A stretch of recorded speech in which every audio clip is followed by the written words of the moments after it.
जब मैं एक होटल में काम किया करता था, तो उन दिनों हमारे होटल में एक टेक्नोलॉजी एग्जीक्यूटिव आया करता था, जिसने अपने यंग एज में ही बहुत सारा पैसा और कंपनियां बना ली था।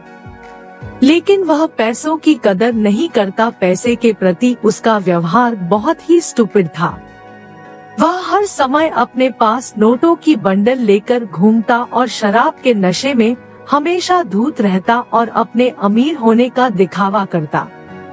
आर्थर मॉर्गन हाउसल आगे कहते हैं कि एक दिन उस इंसान ने कुछ ऐसा किया जिसके बारे में जानकर आप चौंक जाएंगे।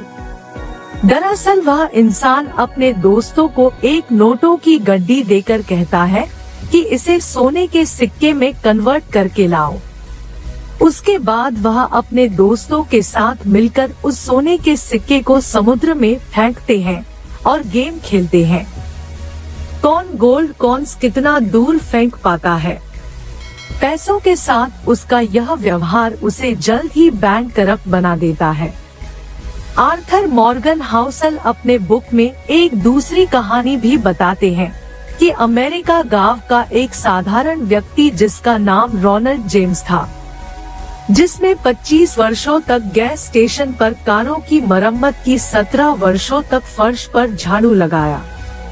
लेकिन जब उस व्यक्ति की मौत 92 ईयर्स बाद हुई, तो उसके चर्चे देश विदेश न्यूज चैनल और अखबारों में होने लगी, क्योंकि मरते समय उस साधारण सफाई कर्मी के पास 58 करोड़ की संपत्ति थी, जिसमें 43 करोड़ रुपए उसने चैरिटी में दान कर दिया था।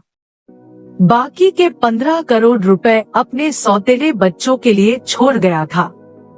आखिर उसके पास इतना पैसा आया कहां से, इसके बारे में पता किया गया तो पता चला कि वह ब्लू चिप फंड में पैसे लगाया करता था और कंपाउंडिंग के पावर से उसका छोटा सा इन्वेस्टमेंट इतना बड़ा नेटवर्थ बन गया। अब आर्थर मॉर्गन हाउसल उस टेक्नोलॉजी एग्जीक्यूटिव और एक साधारण से सफाई कर्मी के पैसे के प्रति बिहेवियर को कंपेयर करते हैं और कहते हैं कि पैसों को अर्न करना या उसे सेव करने के लिए किसी टेक्निकल नॉलेज की जरूरत नहीं है, बल्कि यह इसके ऊपर डिपेंड करता है कि आप पैसे को कैसे खर्च करते हैं। पैसे के प्रति आपका रवैया क्या है। पैसा कमाना एक स्किल है जिसे कोई भी इंसान सीखकर फाइनेंशियल सक्सेस पा सकता है। जहां एक टेक्नोलॉजी एग्जीक्यूटिव वेल एजुकेटेड होने के बावजूद बैंक करप्ट हो गया, वहीं एक सफाई कर्मचारी जो बिना पढ़े लिखे होने के बावजूद पैसे के प्रति बिहेवियर को अच्छा रखता है, ब्लू चिप स्टॉक में इन्वेस्ट करता है और एक दिन करोड़पति बन जाता है। कोई भी मूर्ख नहीं है, no one is crazy. Arthur अपने नेक्स्ट लेसन में कहते हैं, बहुत से लोग अपने पैसों के साथ मूर्खतापूर्ण व्यवहार करते हैं, हालांकि वे लोग मूर्ख नहीं हैं। असल में आज की पीढ़ियां फिल्म देखने, लॉटरी का टिकट खरीदने और गेम खेलने के पीछे अपने पैसों का ज्यादातर हिस्सा खर्च कर देते हैं। यह काम ज्यादातर वही लोग करते हैं जो गरीब होते हैं, जो इमरजेंसी में 20 या 25 हजार रुपए भी अरेंज नहीं कर सकते। क्या ऐसे लोगों का लॉटरी टिकट खरीदने का कोई सेंस बनता है? ऐसे लोगों को उन पैसों को इमरजेंसी नीड के लिए बचा कर रखना चाहिए, जो कि वह लोग नहीं करते। उन लोगों का कहना है कि पैसा सेविंग करना हम लोग के लिए पॉसिबल नहीं है, क्योंकि हम जितना कमाते हैं उससे कहीं ज्यादा रुपए खर्च हो जाते हैं। हमारे पास सेविंग की पॉसिबिलिटी ही नहीं है। ऐसे में बड़ी गाड़ियों और बड़े घरों के बारे में सोचना, बड़े स्कूलों में अपने बच्चों का एडमिशन कराना, ये सब हमारे पहुंच से बाहर है। इन्हीं सपनों को पूरा करने के लिए हम लॉटरी टिकट को खरीदते हैं।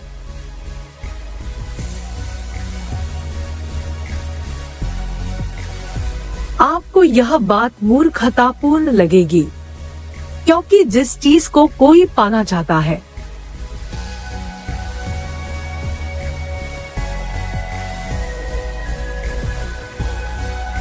वही चीज आपको बहुत ही आसानी से मिल जाती है, लेकिन आप उसकी कद्र नहीं करते, जो किसी दूसरे व्यक्ति के लिए सपना है। आर्थर मॉर्गन हाउसल इस कहानी के जरिए लोगों को यह संदेश देना चाहते हैं कि चाहे वह व्यक्ति गरीब हो या मिडिल क्लास से बिलोंग करता हो या बहुत अमीर हो, वह अपने फाइनेंशियल रिलेटेड फैसले एक्सेल शीट का एनालिसिस करके नहीं लेता, बल्कि वह अपने फैसले परिस्थितियों और भावनाओं से प्रभावित होकर लेता है।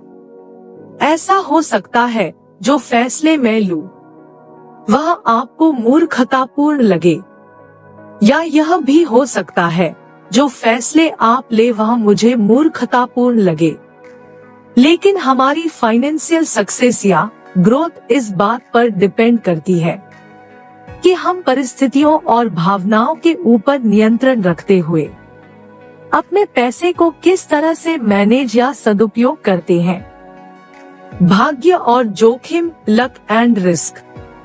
भाग्य और जोखिम के बारे में आर्थर मॉर्गन हाउसल का कहना है कि भाग्य और जोखिम भाई भाई है। ये दोनों वास्तविकता के प्रमाण है। जीवन में हर नतीजा व्यक्तिगत प्रयासों और भाग्य पर भी निर्भर करता है, जिससे जोखिम भी जुड़ा होता है। इसे हमें कहानी के माध्यम से समझते हैं, जिसका वर्णन मॉर्गन हाउसल ने अपनी बुक में किया है। वह लिखते हैं कि 1968 में जब बिल गेट्स एक स्कूल में पढ़ने जाते थे, उस समय पूरे वर्ल्ड में 30 करोड़ उनके जैसे स्टूडेंट हाई स्कूल में पढ़ा करते थे। वह जिस लेकसाइड स्कूल में पढ़ा करते थे, फाइनेंशियल मजबूत थी।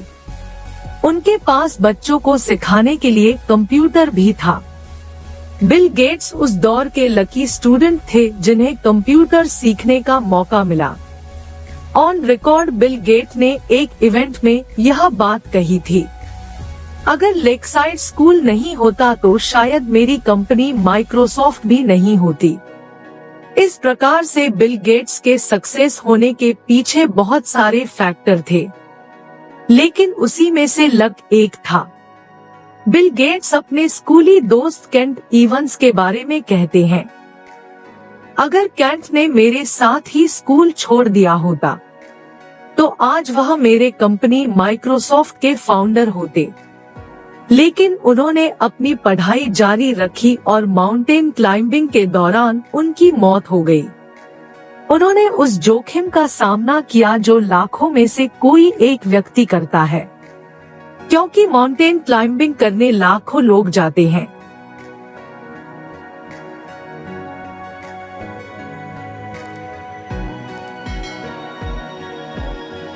लेकिन उनमें से मरता कोई एक ही है।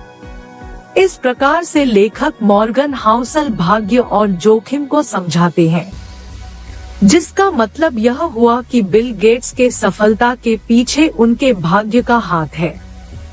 हालांकि सफलता मिलने के पीछे भाग्य के अलावा और भी कई फैक्टर होते हैं, जैसे कि एफर्ट्स, हार्ड वर्किंग, डिसीजन, सही मार्गदर्शन पर काम करना इत्यादि। कभी भी पर्याप्त नहीं है, never enough. Psychology of money के बारे में समझाने के लिए लेखक कोलकाता में जन्मे रजत गुप्ता का उदाहरण देते हैं और बताते हैं कि रजत अनाथ होने के बावजूद 40 साल की उम्र में प्रेस्टिजियस कंसल्टिंग फर्म मैकिन्सी के सीईओ बने थे। उनके पास 2008 के दौरान कुल $100 मिलियन थे, जिसे वह चाहते तो बैंक में रखकर इंटरेस्ट इनकम के जरिए बिना कुछ किए बैठे ही 2 घंटे में 1,000,000 रुपए कमा सकते थे। लेकिन वह इतने पैसों से संतुष्ट नहीं थे। वह करोड़पति से अरबपति बनना चाहते थे। उस वक्त वह गोल्डमैन सैक्स इन्वेस्टमेंट बैंकिंग कंपनी के डायरेक्टर थे। उनके पास इतना पैसा रहने के बावजूद वह लालच में आ गए। और ऐसा काम कर दिया जिससे वर्षों का बना बनाया रेपुटेशन मिट्टी में मिल गई। वह बोर्ड मीटिंग में मिले सीक्रेट जानकारियों को फाइनेंशियल प्रॉफिट के लिए बेच दिया करते थे। इनसाइडर ट्रेडिंग के गुनाह में उन्हें दोषी करार देकर जेल में डाल दिया गया। रजत गुप्ता के एग्जाम्पल से लेखक समझाना चाहते हैं, ऐसे बहुत लोग हैं जो अपनी फाइनेंशियल गोल को अचीव कर लेने के बाद भी दूसरा फाइनेंशियल गोल अचीव करना चाहते हैं।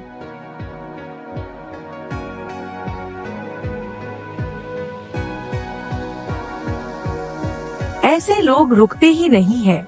एक फाइनेंशियल गोल पूरा होने के बाद दूसरे गोल को पूरा करने के लालच में लग जाते हैं, लेकिन ऐसा ना करके पैसे से ज्यादा अपने परिवार एवं सुख शांति को महत्व दें, क्योंकि ज्यादा पैसों का लालच आपके दिमाग की शांति को भंग कर सकता है। इन सभी के अलावा दूसरे व्यक्ति के फाइनेंशियल ग्रोथ से अपनी ग्रोथ की तुलना कभी ना करें। जैसे कि मेरे दोस्त के पास रेंज रोवर है, ऑडी है, तो मेरे पास भी होना चाहिए। ऐसी सोच को अपने दिमाग से निकाल देना ही ठीक है।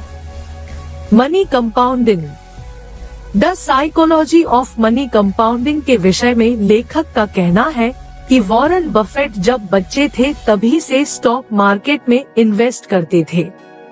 आज के समय उनकी नेट वर्थ 86.5 बिलियन डॉलर है।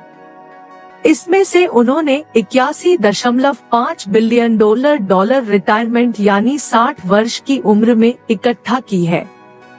इसमें कोई संदेह नहीं है, आज के समय में वॉरेन बफेट अद्भुत इन्वेस्टर है, लेकिन उनके जीवन से यह सीखने को मिलता है कि पैसा बनाने के लिए कॉन्सिस्टेंटली इन्वेस्ट करते रहना चाहिए। यहाँ एक नॉर्मल इंसान 20 वर्ष की आयु में पढ़ाई करता है, वही वॉरेन बफेट उस समय 9.3 मिलियन डॉलर के मालिक थे। इस उदाहरण को देखकर यह कहा जा सकता है कि वॉरेन बफेट के कामयाबी का सबसे बड़ा रीजन छोटी उम्र से ही इन्वेस्टमेंट करना है, जिसे उन्होंने रिटायरमेंट की उम्र तक कंटिन्यू चालू रखा।